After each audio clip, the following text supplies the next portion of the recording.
Hi అండి, welcome to my channel. నేనండి మీ దేవిని. ఈరోజు ఇంకొక రెసిపీతో మీ ముందుకు వచ్చేసింది మీ దేవి. ఈరోజు రెసిపీ వచ్చేసి హోటల్ స్టైల్లో బీరకాయ పచ్చడి. టేస్ట్ మాత్రం చాలా అంటే చాలా బాగుంటుంది. ఒక్కసారి మీరు కూడా ట్రై చేసి మీకు ఎలా వచ్చిందో నాకు కామెంట్ బాక్స్లో కామెంట్ పెట్టేయండి. ఈ బీరకాయ పచ్చడి వేడి వేడి ఎన్నెలో కొద్దిగా నెయ్యి వేసుకొని తిన్నా కూడా సూపర్ అంటే సూపర్గా ఉంటుంది, అమోఘంగా ఉంటుందండి. అలాగే దోశకి బాగుంటుంది, చపాతీకి కూడా చక్కగా ఈ పచ్చడి అనేది మనం ఉపయోగించుకోవచ్చు. ఎంత బాగుంటుందంటే మాటల్లో చెప్పలేను. ఆ రోజు ఒక ముద్ద అన్నం ఎక్కువ తింటారండి. ఇంకా మనము ఈరోజు రెసిపీలోకి వెళ్ళిపోదాం. ముందుగా ఒక బీరకాయ తీసుకున్నానండి. ఈ బీరకాయ చక్కగా పైన చెక్కు తీసేసుకుందాము. ఇప్పుడు ఆ చెక్కును కూడా మనము బీరకాయ పచ్చడిలోకి ఉపయోగించేసుకుందాము. ఇలా చెక్కు తీసేసుకొని చిన్న చిన్న ముక్కలుగా కట్ చేసుకోవాలి. ముందుగా బీరకాయ చేదు ఉంటుందో లేదో మనం చూసుకోవాలండి. ప్రతి ముక్క ఒక ముక్క తింటే సరిపోయిద్ది అనమాట. నాకైతే చేదు అనేది లేదు. చక్కగా ఇలా చిన్న చిన్న ముక్కలుగా కట్ చేసేసుకున్నాను. ఇప్పుడైతే స్టవ్ మీద ఒక ప్యాన్ పెట్టేసుకొని కొద్దిగా నూనె వేసుకున్నానండి. ఇప్పుడు మనము బీరకాయ పచ్చడిలోకి మంచి టేస్ట్ని ఇచ్చే పల్లీలు వేసుకుంటున్నాము. ఈ పల్లీల వల్ల బీరకాయ పచ్చడి అనేది మంచి టేస్ట్ అనేది వస్తుంది. ముందుగా 2 టేబుల్ స్పూన్లు పల్లీలు వేసుకున్నాను. 1 టీ స్పూను ధనియాలు, 1/2 టీ స్పూను జీలకర్ర. ఇవి చక్కగా ఫ్రై చేసేసుకోవాలి, మాడిపోకుండా ఫ్రై చేసేసుకుందాము. ఒక్కసారి మీరు కూడా ఈ పచ్చడి అనేది ఇంట్లో ప్రిపేర్ చేసుకోండి, చాలా నచ్చుతుంది మీకు. ఇవైతే బాగా ఫ్రై అయిపోయినాయి. వేరొక బౌల్లోకి తీసుకుంటున్నాను.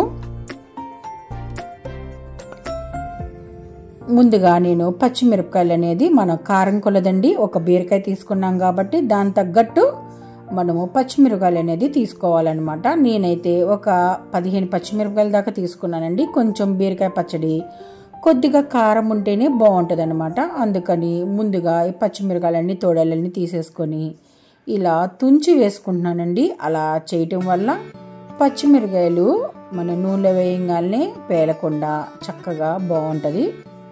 ఇలా తుంచి వేసేసుకొని కొద్దిసేపు వేయించుకున్న తర్వాత ఆ తర్వాత మనం బీరకాయలు అనేది వేసేసుకుందాము. చాలా బాగుంటుంది. ఒక్కసారి మీరు కూడా ట్రై చేయండి. ఇలా పచ్చిమిరకాయలు వేసేసుకొని ఒక్కసారి గెంటితో పచ్చిమిరపకాయలు ఇలా కలుపుకుందామండి. ఇవైతే కొద్దిగా మగ్గినవి. ఈ లోపల బీరకాయలు అలాగే బీరకాయ పైన ఉన్న చెక్కును కూడా వేసేసుకుందాము.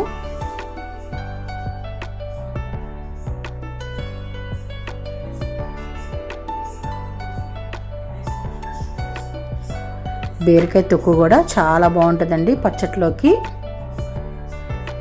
ఇలా వేసేసుకొని ఒక్కసారి కలిపేసేసుకుందాము.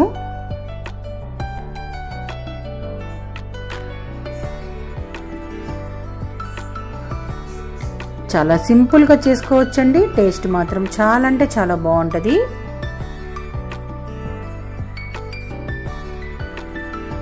ఇప్పుడు కొద్దిగా చింతపండు కూడా వేసుకుంటున్నానండి. 2 రెబ్బల చింతపండు వేసుకుంటున్నాను.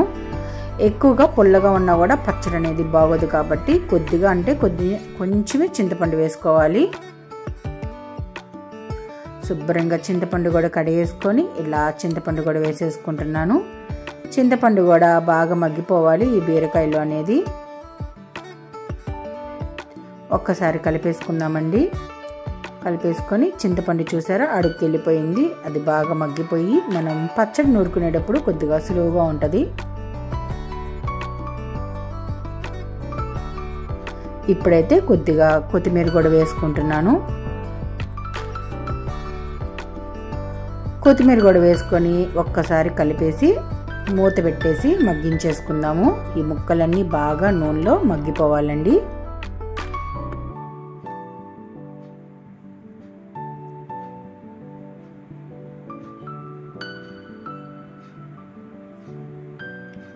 పచ్చడి అనేది చాలా అంటే చాలా బాగుంటుంది. ఒక్కసారి మీరు కూడా ట్రై చేయండి, బాగుంటుంది. ఇప్పుడైతే మూత పెట్టేసి బాగా మగ్గించేసుకుందాము. ఇప్పుడు మూత తీసి ఒక్కసారి కలుపుకుందాం. ఇంకాసేపు వేగాలండి. ఇంకా కొద్దిగా వేగితే సరిపోయిద్ది. మనం పచ్చడి నూరేసుకోవచ్చు.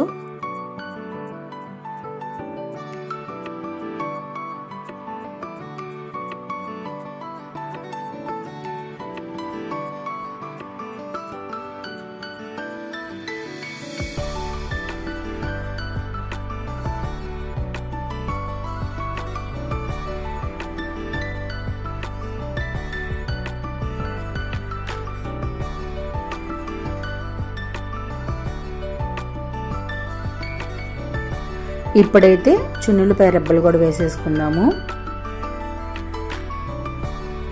బాగా మగ్గిపోయినాయండి. ఇప్పుడు చున్నులపై రెబ్బలు వేసేసుకొని ఇంకా స్టవ్ ఆఫ్ చేసేసుకొని మనము పచ్చడి అనేది నూరేసుకుందాము.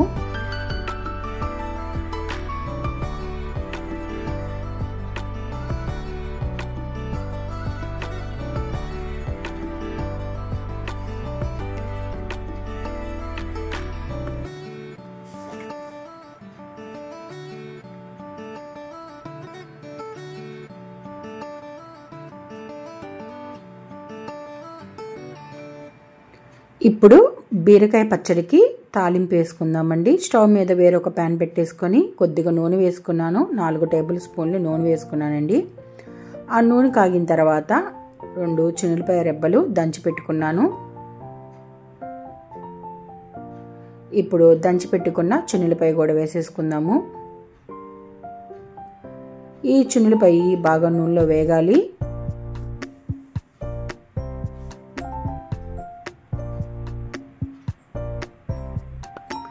ఆ తర్వాత తాలింపు గింజలు,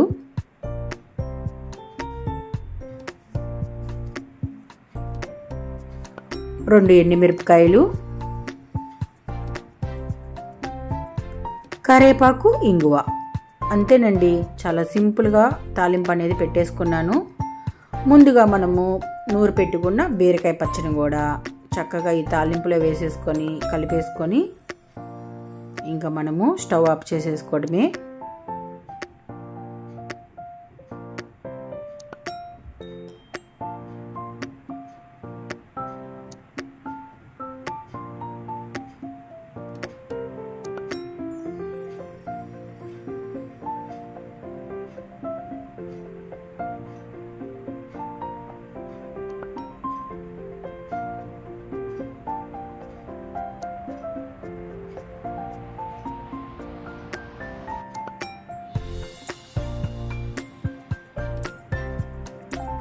తాలింపు అయితే బాగా వేగిపోయిందండి. ఇంకా నేను స్టవ్ ఆఫ్ చేశాను. ముందుగా మనం నూరు పెట్టుకున్న బీరకాయ పచ్చడి కూడా వేసేసుకొని ఈ తాలింపులో ఒక్కసారి ఈ పచ్చడికి ఆ తాలింపు అంతా కలిసేలాగా కలిపేసేసుకొని ఇంకా మనము వేడి వేడి ఎన్నెలో ఇంకా తింటమేనండి ఆలస్యం.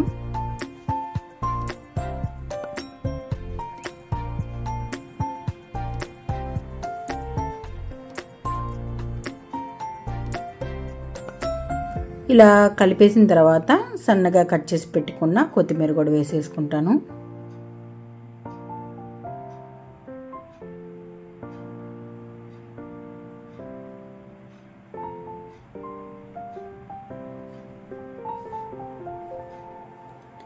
బీరకాయ పచ్చడి అయితే రెడీ అయిపోయింది. ఇప్పుడు వేడి వేడి ఎన్నెలో ఇలా బీరకాయ పచ్చడి వేసుకొని కొద్దిగా నెయ్యి వేసుకొని తింటే ఉందండి, అసలు చెప్పలేనమాట. అంత అద్భుతంగా ఉంది. పచ్చడి మాత్రం చాలా అంటే చాలా బాగుందండి. టేస్ట్ మాత్రం ఒక్కసారి మీరు కూడా ట్రై చేసి మీకు ఎలా వచ్చిందో కామెంట్ బాక్స్లో కామెంట్ పెట్టేయండి.